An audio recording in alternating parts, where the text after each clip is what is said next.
உலகெங்கும் வாழும் அன்பு தமிழ் நெஞ்சங்களுக்கு வணக்கம். ஹாட் டாக் நிகழ்ச்சியில் உங்களை சந்திப்பதில் மிக்க மகிழ்ச்சி.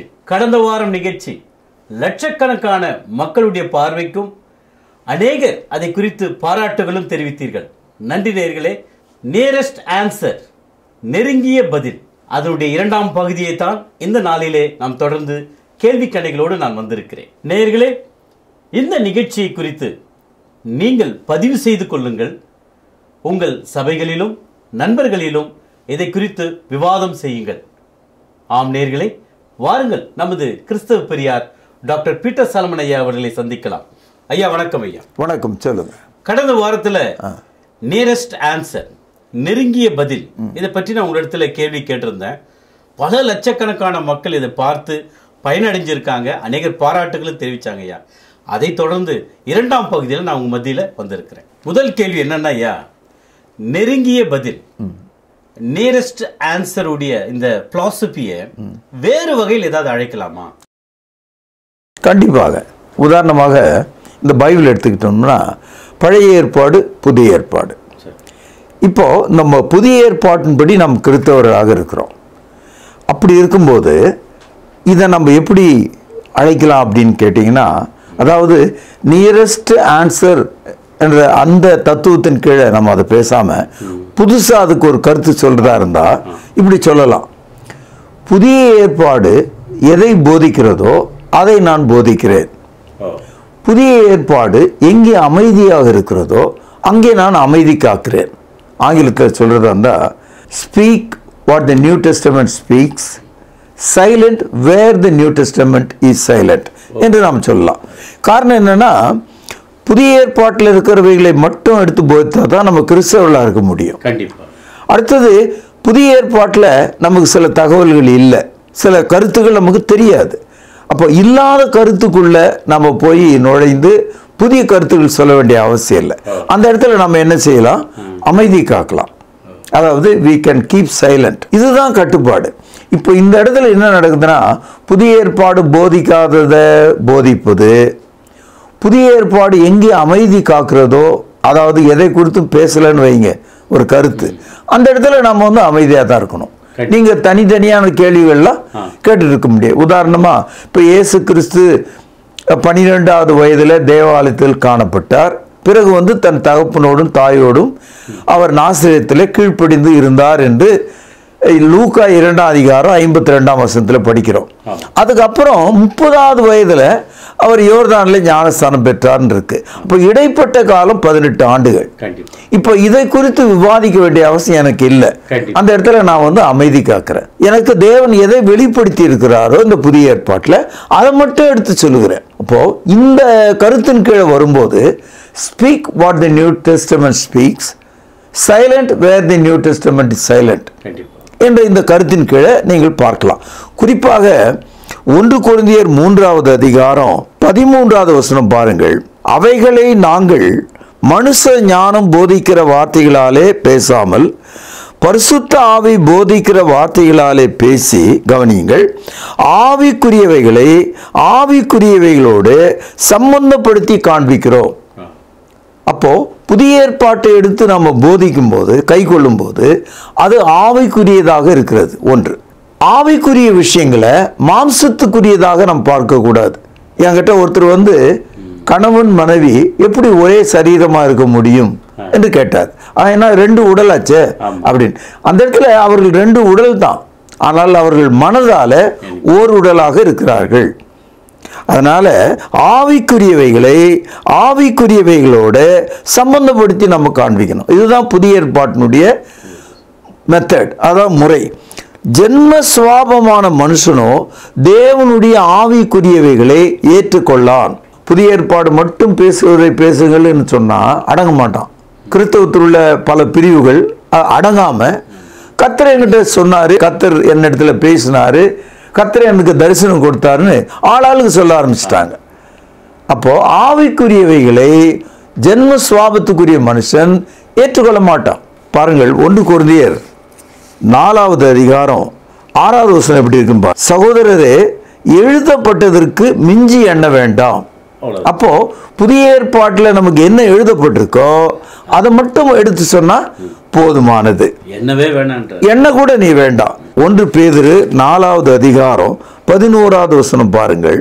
ஒருவன் போதித்தால் தேவனுடைய வாக்கியங்களின்படி போதிக்க கடவன்.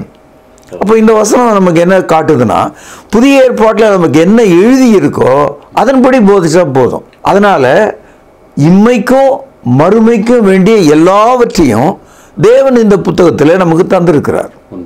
அதனால நாம இந்த புதிய ஏற்பாட்டுக்கு வெளியே நம்ம ஒரு கருத்தை போதிக்க வேண்டிய அவசியம் நமக்கு இல்லை. அதனால இந்த நியரஸ்ட் ஆன்சர் எப்படி சொல்றோம்னா, speak what the New Testament speaks, silent where the New Testament is silent.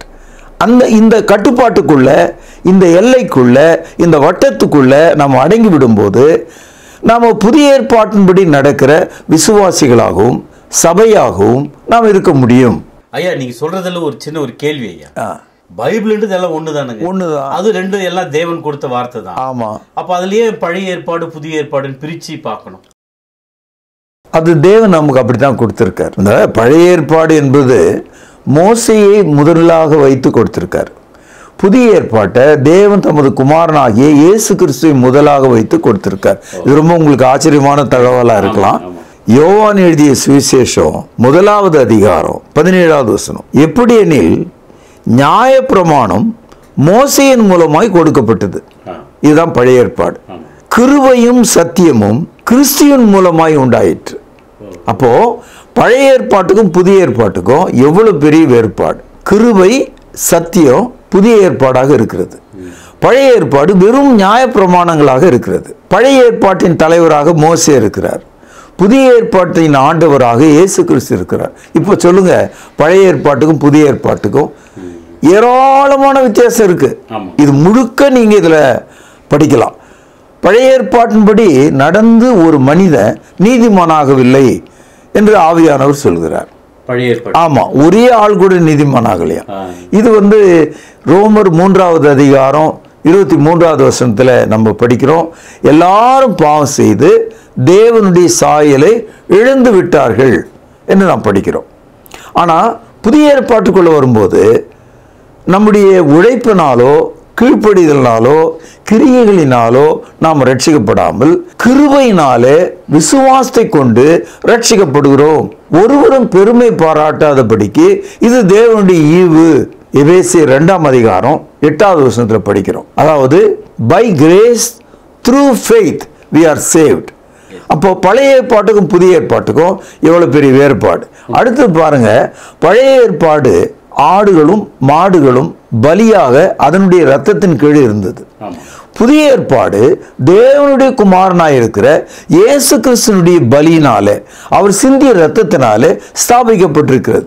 ஆக பழைய ஏற்பாட்டு மார்க்கம் அது பலி மார்க்கம், ஆடு மாடுகளை நம்பியது. ஆனா புதிய ஏற்பாட்டு மார்க்கம் ஒரு முறை சிந்தப்பட்ட இயேசு கிறிஸ்துவின் இரத்தத்தினால கடந்த 2000 ஆண்டுகளாக இயேசு கிறிஸ்துவிடத்தில் விசுவாசிக்கிற அத்தனை மக்களும் பாவங்கள் கழுவப்பட்டு தேவனுடைய ஜனங்களாக மாறுகிறார்கள். எவ்வளவு பெரிய வேறுபாடு பாருங்க. அதனால தான் நம்ம புதிய ஏற்பாட்டின்படி நடக்கிற கிறிஸ்தவர்களாக நாம் இருக்கிறோம். அதுக்காக பழைய ஏற்பாடு படிக்கக்கூடாது, மேற்கோளாக காட்டக்கூடாது, உதாரணங்களாக காட்டக்கூடாதுன்னு பொருள் அல்ல. இந்த முழு பைபிளும் தேவனுடைய வார்த்தை தான்.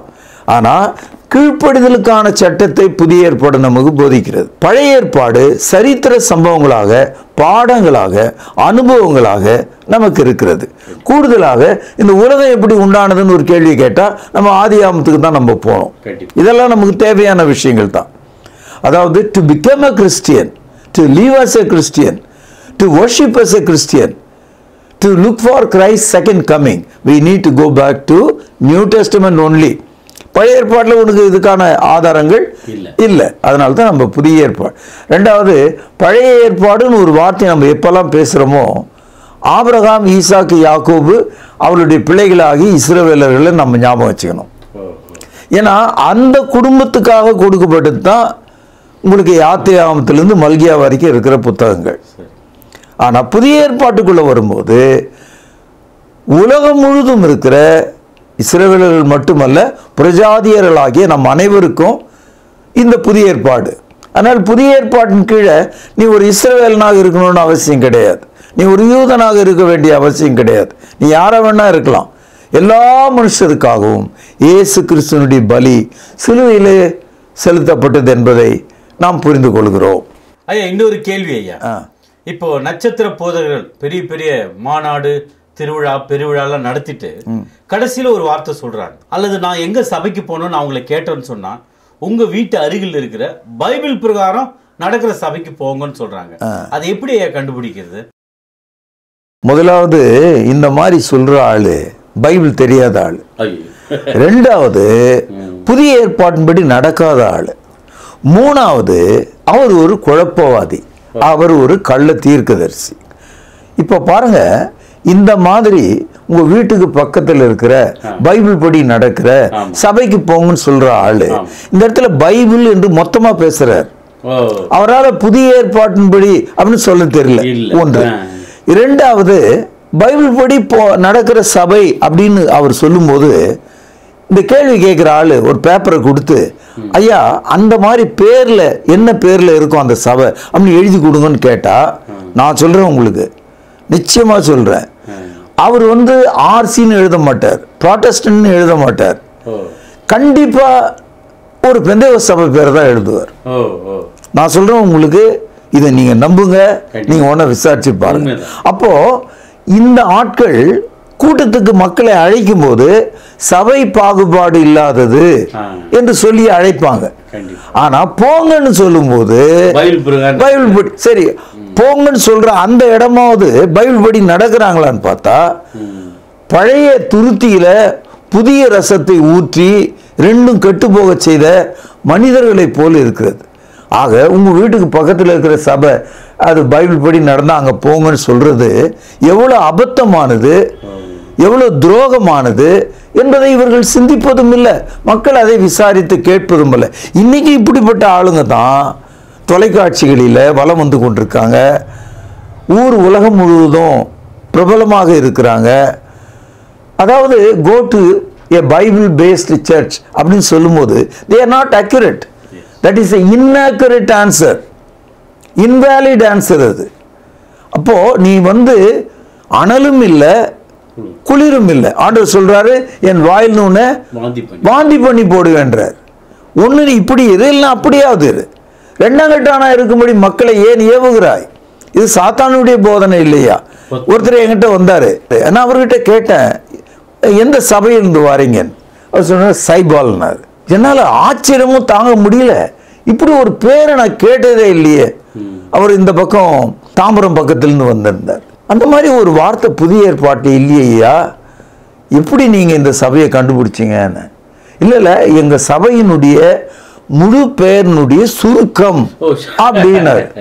நான் சொன்னேன் சைபால்னு சொன்னா, எனக்கு தெரிஞ்சு 60 வருஷமா ஒரு சின்ன டப்பாவில் வெள்ளையா இருக்கும், வெட்டு காயங்களுக்கு தடவுவாங்க, அதை நான் நினைச்சிட்டேன் அப்படின்னு நினைச்சுக்கிட்டேன் அப்படின்னு. இல்லைங்க, சவுத் இந்தியா பெத்தேல் சர்ச்சுன்னு அவர் சொல்ல ஆரம்பிச்சுட்டார், அதை ஃபுல் ஃபார்ம் சொல்ல ஆரம்பிச்சார்.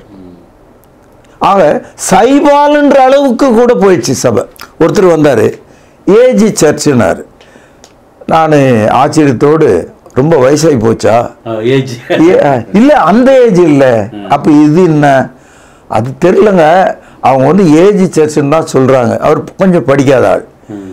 ஒரு காலம் அவர் அசம்பிளிஸ் ஆஃப் காட்ன்றத சுருக்கமா சொல்றத அவர் புரிஞ்சுக்காம இருக்காரு.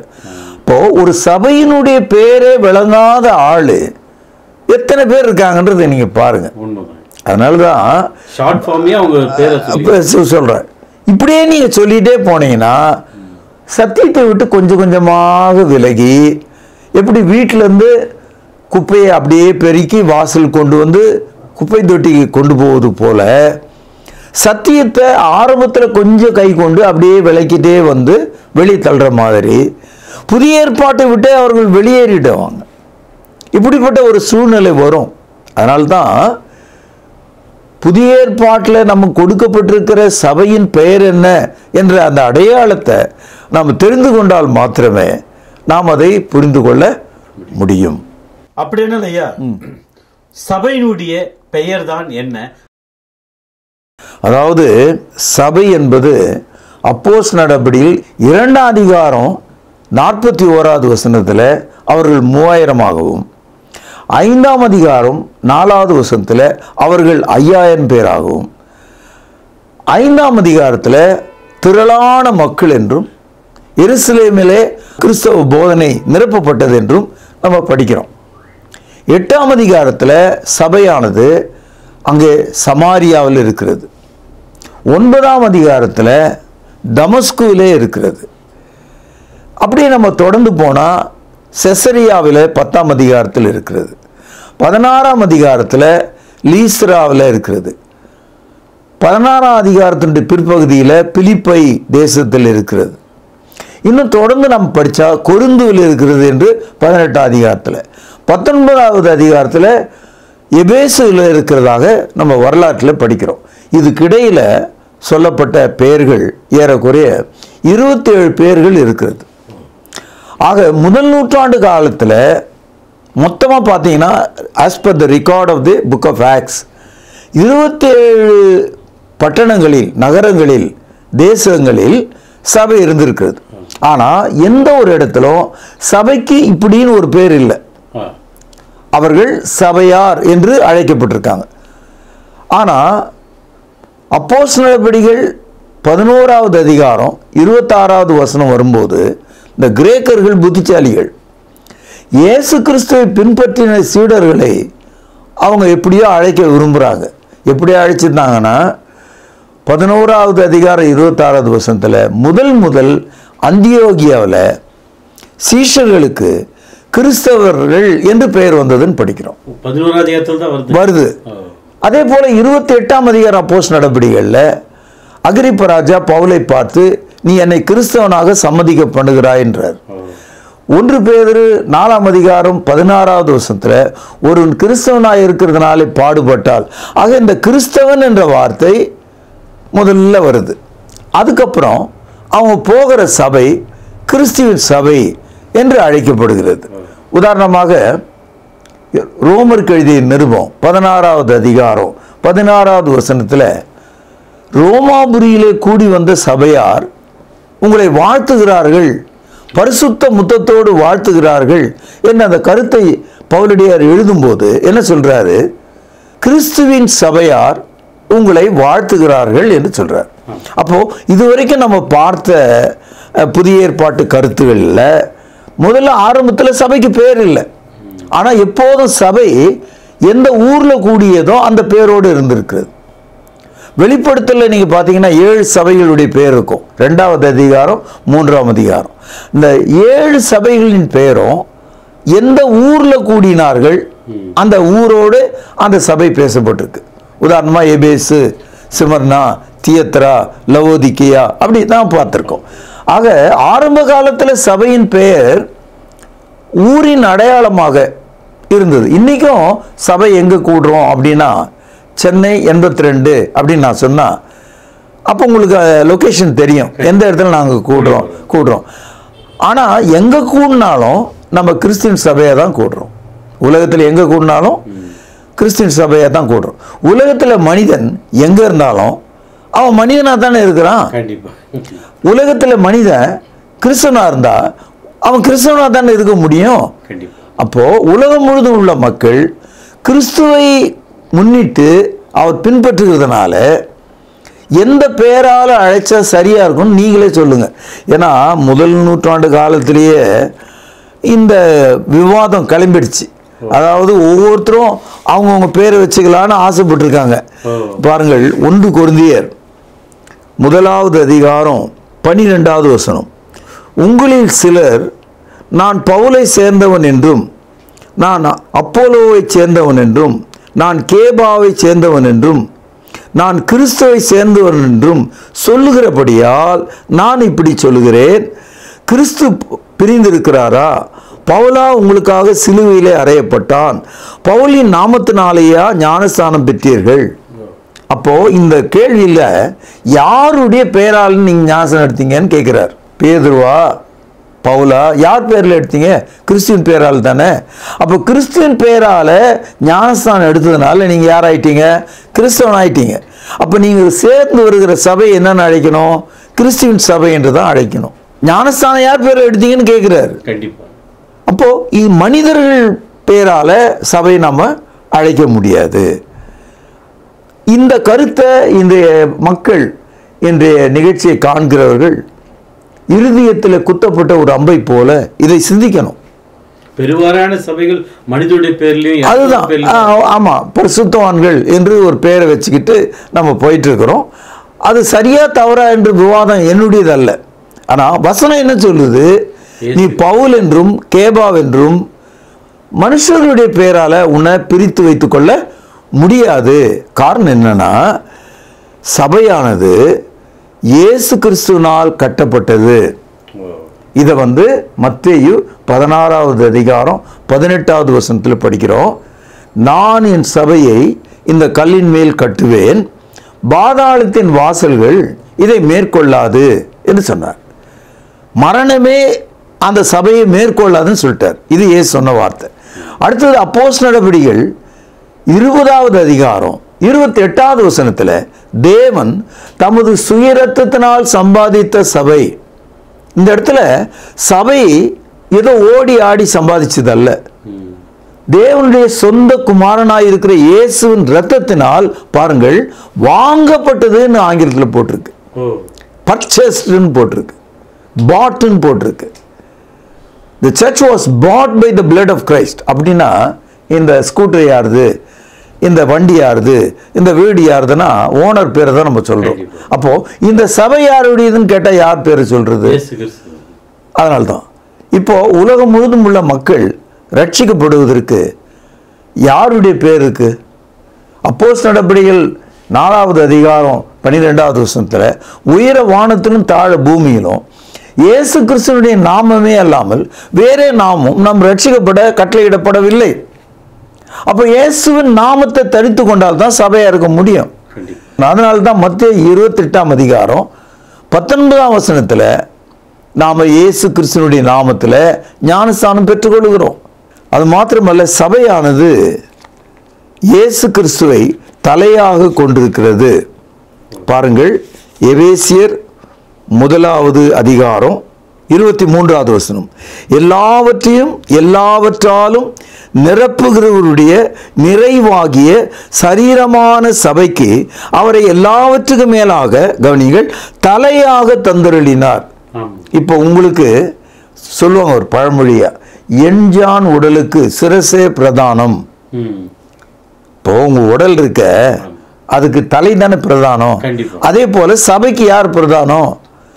தலைதான், இயேசு கிறிஸ்து என்று நாம் இங்கே பார்க்கிறோம். அடுத்தது, கிறிஸ்தவர்களாகி நாம் சபையாக இருக்கும்போது எப்படி இருக்கிறோம் என்று பாருங்க. எபேசியர் 4ஆம் அதிகாரம் 15வது வசனம், அன்புடன் சத்தியத்தை கைக்கொண்டு தலையாகிய கிறிஸ்துவுக்குள் எல்லாவற்றிலேயும் நாம் வளர்வர்களாய் இருக்கும்படியாக அப்படி செய்தார். அப்போ கிறிஸ்துவின் சரீரமாகிய சபை கிறிஸ்துவை தலையாக கொண்டு எப்படி நம்முடைய உடல் முழுவதும் இந்த தலையை பின்பற்றி தாயின் கர்ப்பத்திலிருந்து வளர்ந்து வந்தது. முதல்ல கர்ப்பத்தில் தலை உண்டாகுது, அதுக்கப்புறம் தான் உடல் உண்டாகுது. அதுபோல சபையில கிறிஸ்துவ ஆகிய தலையை, அவருடைய உபதேசத்தை பற்றி கொண்டு நாம் அனைவரும் வளர்ந்து கொண்டிருக்கிறோம், பெருகி கொண்டிருக்கிறோம். அப்போ without the head the body cannot grow. அடுத்தது பாருங்க, சபை ஒரு உபதேசத்தின் கீழ் இருக்கு. அந்த உபதேசத்தை என்னன்னு அழைக்கிறார்னு பாருங்க. 2 யோவான் 9வது வசனம், புதிய ஏற்பாட்டில் 330வது பக்கம், கிறிஸ்துவின் உபதேசத்திலே நிலைத்திராமல் கவனிங்க, மீறி நடக்கிற எவனும் தேவனை உடையவன் அல்ல. கிறிஸ்துவின் உபதேசத்திலே நிலைத்திருக்கிறவன் எவனோ பிதாவையும் குமாரனையும் உடையவன். ஒருவன் உங்களிடத்தில் வந்து இந்த உபதேசத்தை கொண்டு வராமல் இருந்தால் கவனிங்க, அவனை உங்கள் வீட்டிலே ஏற்றுக்கொள்ளாமலும் அவனுக்கு வாழ்த்துதல் சொல்லாமலும் இருங்கள். அவனுக்கு வாழ்த்துதல் சொல்லுகிறவன் அவனுடைய துர்கிரியைகளுக்கு பங்குள்ளவனாய் இருக்கிறான். இந்த புதிய ஏற்பாட்டு உபதேசத்துக்கு, இந்த சபைக்கு விரோதமாக செயல்படுகிற மக்களுக்கு வணக்கம் கூட நீ சொல்லாத, வாழ்த்துதல் சொல்லாத, அவனுக்கு பங்காளியாக மாறாத. இப்போ இதுவரைக்கும் நாம் படித்ததை கவனிப்போம். அதாவது கிறிஸ்து சபையை கட்டினார், தேவன் இரத்தத்தினால் அதை வாங்கினார், கிறிஸ்து சபைக்கு தலையாக இருக்கிறார், சபை தலையை பற்றி கொண்டு வளருகிறது. வளருகிற இந்த சபைக்கு ஒரு உபதேசம் இருக்கிறது. அந்த கிறிஸ்துவின் உபதேசத்துக்குள்ள நடக்கணும்னா புதிய ஏற்பாட்டின்படி தான் நம்ம நடக்க முடியும். இப்போ இத்தனை வசனங்களையும் படித்து விட்டு சபைக்கு நான் எதோ வேணா பேரா வச்சுக்கலாம் அப்படின்னு சொல்ற ஒரு மயக்க நிலையை, ஆவிக்குரிய ஒரு துரோகத்தை இன்றைக்கு இந்த உலகத்தில் நான் பார்க்கிறேன். இதை நான் சொல்லும்போது கவனிக்கிற போதகர்களும் விசுவாசிகளும் வேத மாணவர்களும் சிந்தித்து பார்க்க வேண்டும். என் பேரு ஆதாம் கிடையாது, என் பேர் பீட்டர் சாலமன். ஆனா ஆதாமும் மனிதன், நானும் மனிதன். இதுல ஏதாவது உங்களுக்கு சந்தேகம் இருக்கா? அது மாதிரி சபையில கிறிஸ்துவை மாற்றிவிட முடியாது, அவருடைய உபதேசத்தை மாற்றிவிட முடியாது, அவருடைய தலைமை பண்பை மாற்றிவிட முடியாது, அவருடைய பெயரை மாற்றிவிட முடியாது, அவர் கொடுத்த ஞானஸ்தானத்தை மாற்றிவிட முடியாது, அவர் நமக்காக இருக்கிறதை மாற்றிவிட முடியாது, அவர் இருக்கிற இடத்தை சைபால் மாற்றிவிட முடியாது. அப்படி இருக்கும்போது இஷ்டத்துக்கு போற வர ஆடலாம். இணைய சபைனா ஆவேச சபை, புறா சபை, காகம் சபை. இணைய காகம் சபைன்னு சொல்றேன்னா நோவா காலத்துல ஒரு காகம் இருந்தது. இணைய புறா சபைன்னு சொல்றேன்னா இயேசு கிறிஸ்து மேல ஞானஸ்தானம் பெற்ற போது உட்கார்ந்தது. இப்படியே மக்கள் பேசி கொண்டு போவாங்க. அதனால தான் சொல்றேன், புதிய ஏற்பாடு உங்களுக்கு என்ன போதிக்கிறதோ அதை பேசுங்கள். புதிய ஏற்பாடு எதை குறித்து போதிக்கவில்லையோ அங்கே அமைதியாக இருங்கள். ஏன்னா இது ஏன் அப்படி சொல்றேன்னா, மீண்டும் சொல்றேன், நம்ம கேள்விகள் எல்லாத்துக்கும் பதில் கிடையாது. இருக்கிற பதிலை வேணா நம்ம பயன்படுத்திக்கலாம். We have no answer for many questions. But whatever answers are there, let us accept it. அப்போ நியரஸ்ட் ஆன்சர் அப்படின்றது இதான். பைபிளில் என்ன இருக்கோ அதன்படி நடந்து விட்டால் போதுமானது.